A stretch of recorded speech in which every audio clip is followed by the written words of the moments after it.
Alright, hello everybody, this is Argosop here, and yes, it has been 3 years since my last communication, but I'm finally back to YouTube, not fully, but, like, I guess you could say, like, partially back, because I have to deal with moving again, but, I finally have something to film for you all. So, this is something that I've been holding for, half a year, I guess I could say.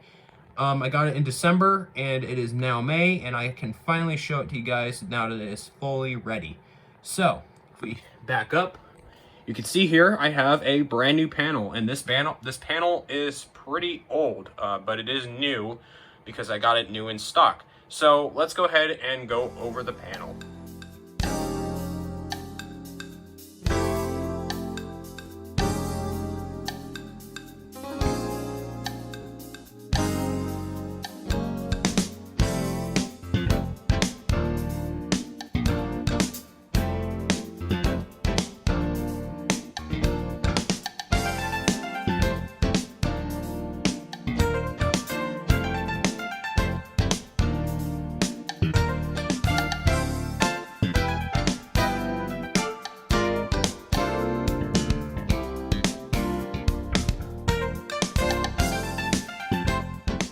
So yes, as you can see by the logo that is over there, yes, this is a Safe House panel. This panel is manufactured by Radio Shack, and I think it was made in around the 80s or the 90s. And yeah, it's a really good panel, and it works really great. And fun fact, my grandfather actually had this panel in his house, along with some pretty cool vintage stuff that was kind of grandfathered until they all died. Yeah, this panel and other cool stuff was in his house, and this panel never really gave him some problems. The only problem he had with it was the wiring, of course. Wiring gets bad over time, and it just quits, because it just doesn't work anymore, and you have to replace the wiring and stuff like that. That's the only thing he had to deal with on this thing, which is really interesting because other security systems these days either have wireless technical difficulties or their batteries just don't want to behave. This panel is pretty famous on Google, pretty famous on like Google Images and stuff like that. However, I have not really seen too many videos of it on YouTube. I guess a lot of people just don't want to film it, or they just don't have the time to, or this panel is being used for something else that they just don't want to show. However, there is some people that have filmed this thing. There is a YouTube user that is no longer on the internet, and that is Alarm Sellout. He filmed a Radio Shack 49 451, I believe, or it could be the Safe House 49 450A. And then SafeMan 4202 filmed the 49 450A from his neighbor. His neighbor owned the panel originally, and he had the chance to film it and give it a demonstration. And EvanStoneProductions had this exact panel here in his mini system test videos. OG fans of him may remember that. However, his was kind of broken at the time because he was missing a resistor, so his trouble light kind of stayed on all the time. But other than that, he still had this panel, and it was in okay shape, I guess you could say. And yeah, so that was one other user who had this panel. There is a user who had a 49 450C Radio Shack Safe House variant, and I can't remember his name, but I'll try to leave it on the screen. But yeah, he had a pretty similar panel to this. So at the top of my knowledge, there is at least 3 variants of this panel, but in various different companies, such as Safe House and Radio Shack only. Those are the companies that just like kind of go back and forth with these things.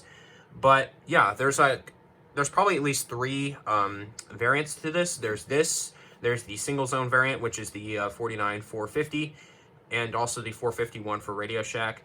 And then there's the 49 485, which is more rare, and it is a 8-zone panel. I kind of want that panel, but at the same time, I don't really have any history with it, and it's a little out of my reach at the moment, so I kind of can't really get a hold of it, but I may get a hold of it later. However, the only thing I hate about that panel is that they took the LED bezel off and they swapped it over to the keypad. The keypad is better, but the it's mostly no longer controlled at the panel anymore, which is kind of expected. You can't always control everything at the panel. You kind of got to control it at the keypad, because sometimes this has to be completely hidden because you don't want a burglar to find this. And sometimes these are like hidden in the attic, and that's going to be kind of hard to reach. So, like any other security panel that you see, the security panel is made out of steel. It has some knockouts that you can obviously knock out. I got this brand new in box, so all these knockouts are not knocked out. There is a knockout here that I knocked out myself, and that was because I needed to fish some wires out so I can power my devices, and so I can also power the panel with the transformer, or else you can't shut the door. And there is some knockouts on the bottom along with the Safe House logo. I'm not going to flip the panel over because it's a little bit of a pain in the butt. There is some on the side. There's one right there. There's none on the upper portion, and that is because that is where the main control box is. Because down here, this is all hollow. It has a, it's just a place where you put all your wires and you have your batteries and stuff like that. So yeah, that's kind of where you're going to expect the knockouts to be. Now, in order to access the inner parts of your panel to like access the wiring, how to wire everything, how to control everything, because most of the controls are blocked by this by the steel door. How to get into it is just by unscrewing this little thumb screw right here. EvanStoneProductions made a little key lock for his panel, but of course he had to like drill it open on the steel door, and I don't really want to do that because I don't want to mess up my panel. But if we open that, we can now reveal the inside of the panel. And you can see there is a lot of wires and there's a lot of new controls that we have access to. So on the door here, you have your replacement of batteries, like kind of like instruction sheet to tell you what batteries to use and stuff like that. Fire warnings. Right here, you have your control hookup diagram, which just tells you what all your terminals are assigned for. And 33, 34, 35 are for the electronic siren or DC bell. This only outputs 12 volts, so if you're looking for something that is higher voltage, probably just stick with 12 volts because it's not going to be powered too well. 31, 32, fire trouble alarm, and 20 and 21, pre-alarm. And yeah, that's pretty cool. AC power is fed into the last two terminals, which is 37, 38, and of course it's AC, so it doesn't really matter where your negative is. I have the positive on 37 and I have the negative on 38, and yeah, works perfectly. This is the transformer you get with it, if your thing is equipped with a transformer, if you buy it off like eBay or something where they sometimes don't equip things. It's a class 2 transformer. And it looks like it does have a breaker on it, and if that thing pops, that's just basically a reset button so you can push it back into place. But I haven't tripped it, so I can't figure it out, and I can't obviously trip it for obvious reasons. Right here is your zone indicators telling you if the zone is ready to arm or if it's violated. And then beneath that, you have your bypass switches. So for example, if I want to turn off a zone, you can just do that. And newer panels these days, when you bypass a zone, after you disarm the system again, the bypass is turned off. On this, it is indefinite until you flip the switch back up, which is actually pretty cool in case you need to keep that zone bypassed entirely. And that is a common problem with Vista panels. If you have a zone that is defective and you can't disconnect it at the moment and you need to bypass it so you can arm your system, you're going to have to constantly bypass it all the time. But this thing doesn't have to do that. Above that, you have your arm indicators telling you if the zone is armed or if it's not. When it's bypassed, the light will stay off on the specific zone.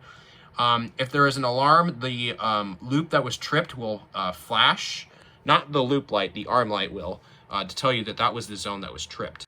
Right here is your status board telling you if the system is ready to go, if it is armed, if there is a fire trouble, and if there is a battery connected, which that only lights up if you just push the battery button, which I don't have a battery connected because Radio Shack doesn't make batteries. An alarm LED, which is for the fire circuit, and obviously for AC power. Now, the other difference with the 450 and this panel, besides having difference in zone numbers, is the fact that this one has a green AC power light. On the 450, it is actually red, which kind of relates to smoke detectors. Older smoke detectors had a red AC light, but on the newer ones, it's actually green. Not really, but you kind of get the point. Up there, you have your Safe House Professional Alarm Center logo right there, basically a watermark. You have your reset button, which is to reset any issues with your panel or just to basically turn the fire bell circuit off. You have your battery button, which will test the batteries. Burglar, which will test the burglary bell circuit. and fire, which will test the fire bell circuit, which this panel is equipped with 2 bell circuits instead of 1, which is actually pretty cool. Now the difference with this and the 470A is the fact that this says test instead of test restore. On the 470A it says test restore instead of test. Now above the LED bezel right here you have your fuses, and you also have your battery type right there. On the 470A, this battery type does not exist, including this little label here for instructions of standby battery and fuse. But yeah, that's the upper portion, which Safehouse is actually nice enough to give you extra fuses in case these fuses fail for no reason, or you're screwed up or something. Right here is your loop 1 delay time adjustments. You can set your delays for entry and exit. 2, 3, and 4 are instant zones, so they're not going to be doing anything with these. And when the system is in exit, 2, 3, and 4 are automatically armed. There is no delay. On loop 1, it will take exit, and it will also take entry.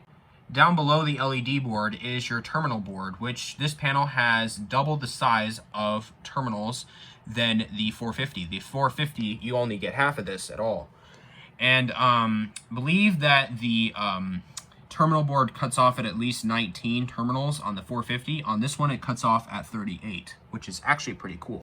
The other difference between the 470A and the 470 is that the 470 has green terminals on like the labeling.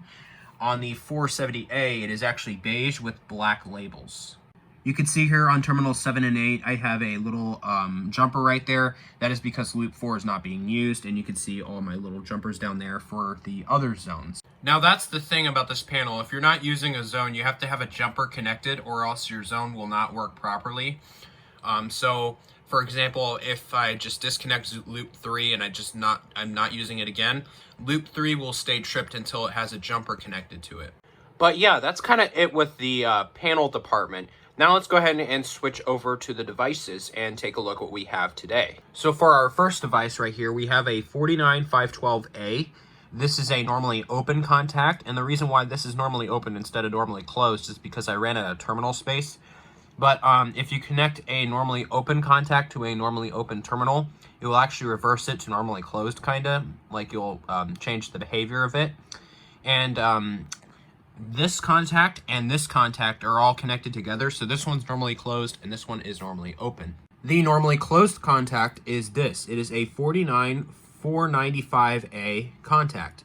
It is a normally closed contact, and it is connected to the normally closed terminals, of course. Like I said, these two contacts are connected together, so on the same zone, they will trip the selected zone they are set to.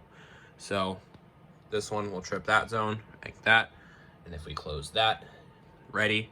If we trip the other one, same zone, and back to normal. Next to the keypad here, I have a 49495A contact, and I kind of switched around the wiring a little bit. I used a red wire instead of a white wire.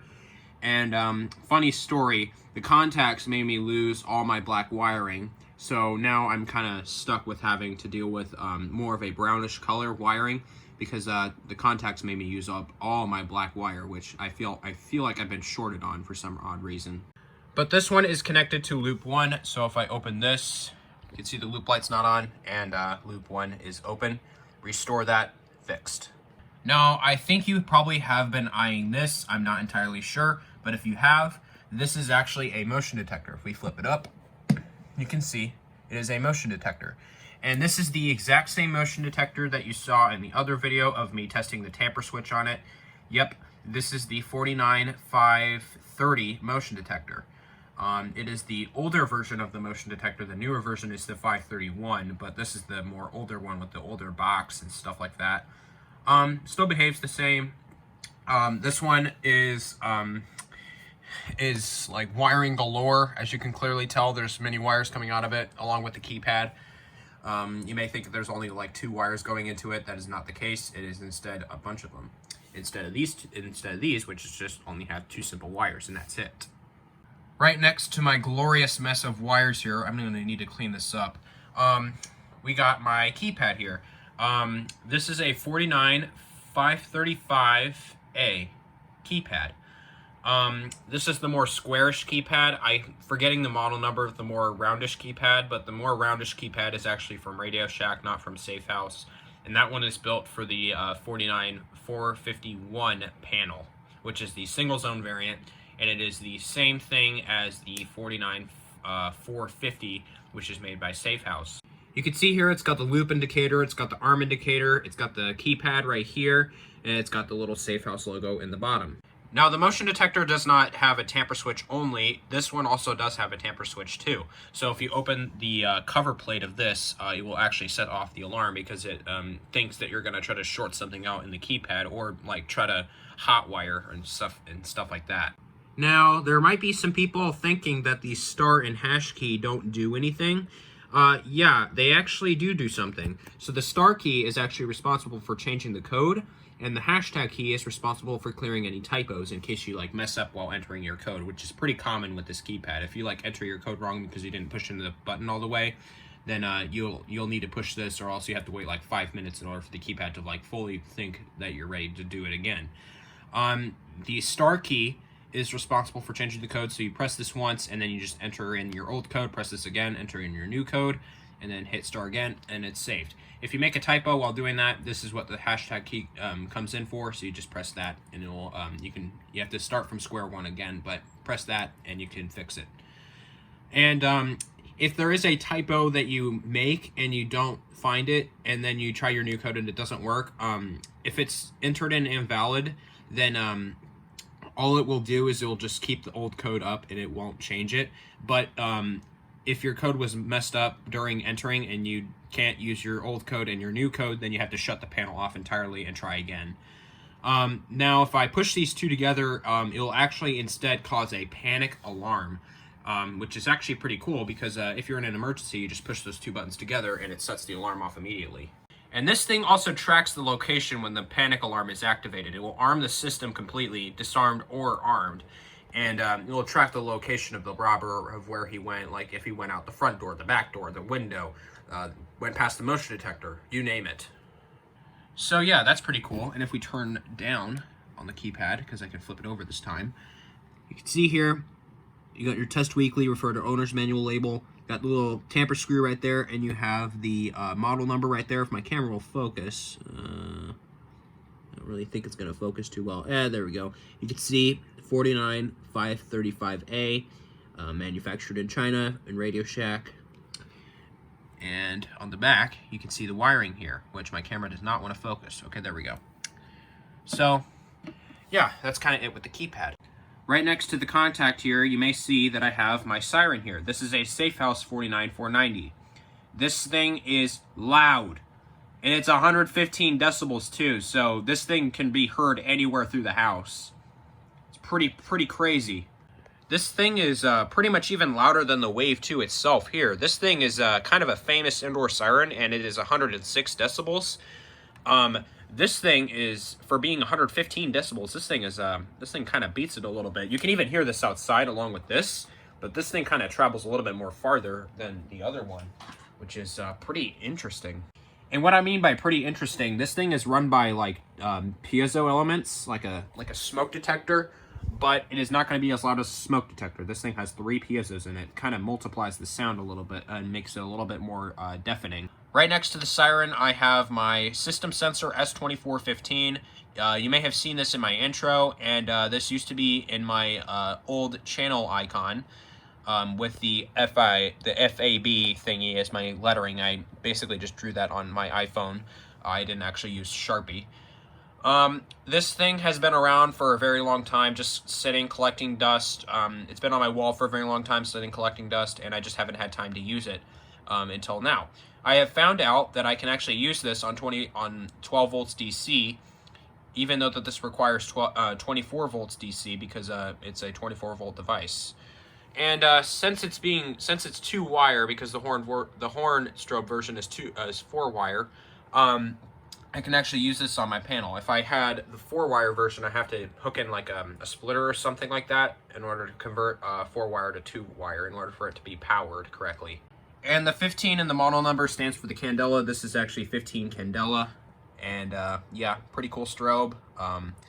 And this is the the kind of the newer one with the locking mechanism. But hey, I hate this. The tool is easily lost, and it's just not really good. And if I like insert a screwdriver, I'm easily able to crack this thing.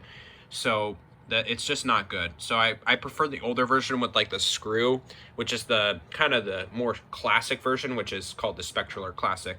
This one kind of falls in that category, but I just don't like that locking screw. So yeah. Okay, so I think we're good with talking on devices. So let's go ahead and start testing. So I have my exit timer set to 45 seconds. I have the entry timer set to 40 seconds max. The exit timer could go to 45 seconds max as well, but that doesn't really matter. So I'm going to arm the system. I'm going to trip loop 1 first, and then I'll go to loop 2, and then I'll trip loop 3 last. And then I will trip the fire bell circuit and show you what I have connected there. The siren here is set to yelp for the burglary setting, and then for the fire setting is set to steady, and it will also have this strobe flash on the fire circuit. But on the burglary, this will just stay off. It won't be powered at all. So yeah, let's go ahead and begin testing. So unlike newer panels and the Safehouse 49485, you do not actually need to press any ARM commands. You just instead enter your code. So entering the code is pretty simple. 1, 2, 3, 4. Arm light is on, system is armed, and now the system is counting down. So we can act like we are leaving for work or something. And now we just wait for the system to fully count down. Keep in mind that loop 2, loop 3, and loop 4 are automatically armed. Loop 1 is the only one that counts down before fully arming after that. Okay, so the system should be armed by now, so let's go ahead and trip the system. And you can see the loop light is flashing on both the keypad and the control unit because that was opened. And now if we wait a while, the buzzer will eventually cut off and it will switch over to the siren.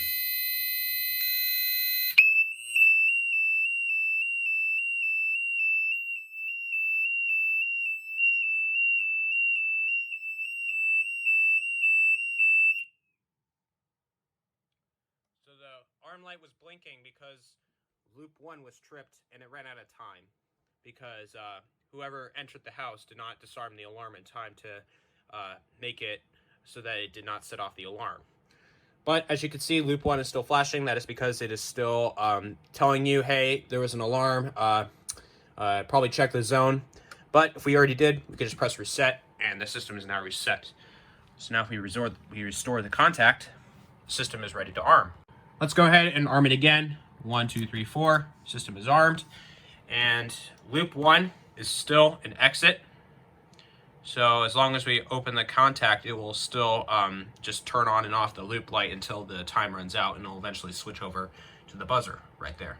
I'm going to go ahead and trip one of these contacts. I'm not going to be testing these 2 contacts today. I'm just going to be tripping one of them because they all do the same thing, so it doesn't really matter. So let's just go ahead and trip this one.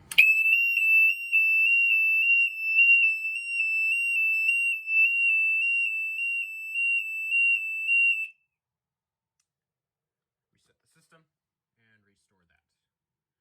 And yeah.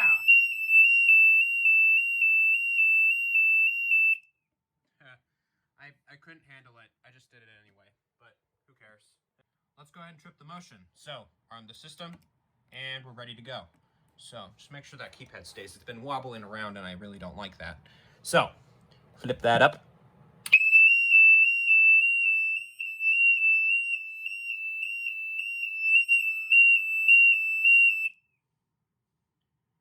So as you saw, loop 3 was tripped. It's flashing away, telling us that the zone went into alarm, including the main arm light, and we can now reset the system. So now the system is ready to arm.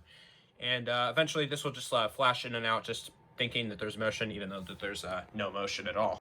I'm going to quickly go ahead and show you what fire trouble does before I show you the fire alarm, because that will be the final, and then I'll just end off the video there. But if you have a resistor connected, that is because you don't have a device hooked up. This resistor is required if you don't have a device hooked up 27 and 28. If you don't, then the fire trouble will come on and it will just beep at you until you press the reset button, silencing it. But if you do have a device hooked up, you need to have one of these. These are 49470 ELMs. These are end-of-line modules. So this will just be hooked into your smoke detector or heat detector, and it will also supply power to the smoke detector because the heat detector does not get powered. So just put that away. So I'm going to go ahead and unscrew the terminals from the resistor, if my camera will focus. All right, there we go. So I'm going to quickly go ahead and cut the power and go do that. All right, so let's go ahead and reconnect the power. So as you can see, the trouble light is on and the buzzer is sounding, and if we press reset, that is because our fire circuit is in trouble. But that does not mean that the fire circuit will not work. It will trip, and this will give you a pretty little clip of the fire bell circuit.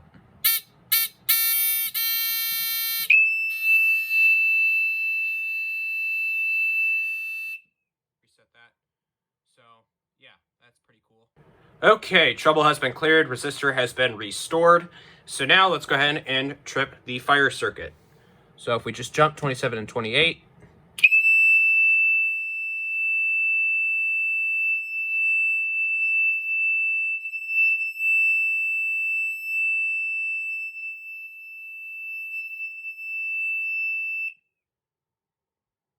So as you saw, when I jumped 27 and 28, the alarm LED came on and it turned on the fire bell circuit. So, yeah, that's pretty cool. And as you saw over here, the siren was sounding and steady, and this was flashing, saying that there was a fire in the building and everyone had to get out. So, yeah, that's pretty cool. Next test of the fire circuit, I might get a horn strobe that is 2-wire, and I'll just hook it in and have that sound instead of the siren. Because I kind of just want to have an actual fire alarm here instead of just a strobe, because I've had this strobe for a very long time, and I just want something new. So, yeah, I might try to find something later on. Now I'm going to go ahead and get into what these burglar and fire buttons do. You may have already seen what they already do. Burglary just tests the burglar bell circuit. So fire will test the fire bell circuit. As you can see right there, it just tests the notification appliance. So yeah, this is a very interesting panel. I got this all new in box, including all the other components.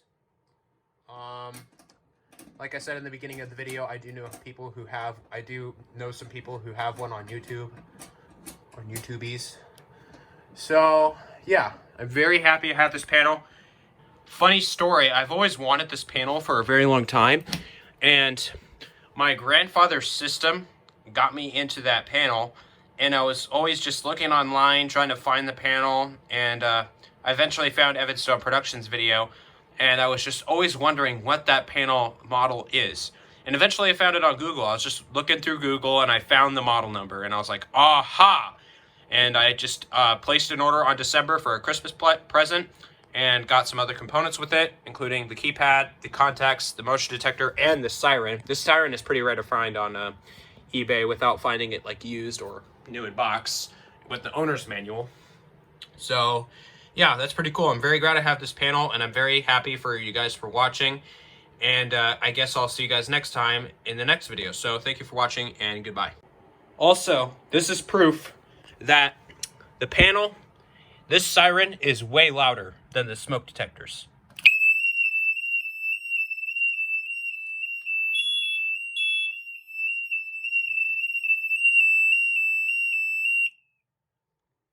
See, it's just not that loud. It's like in a less decibel form, and I have to reset this thing now.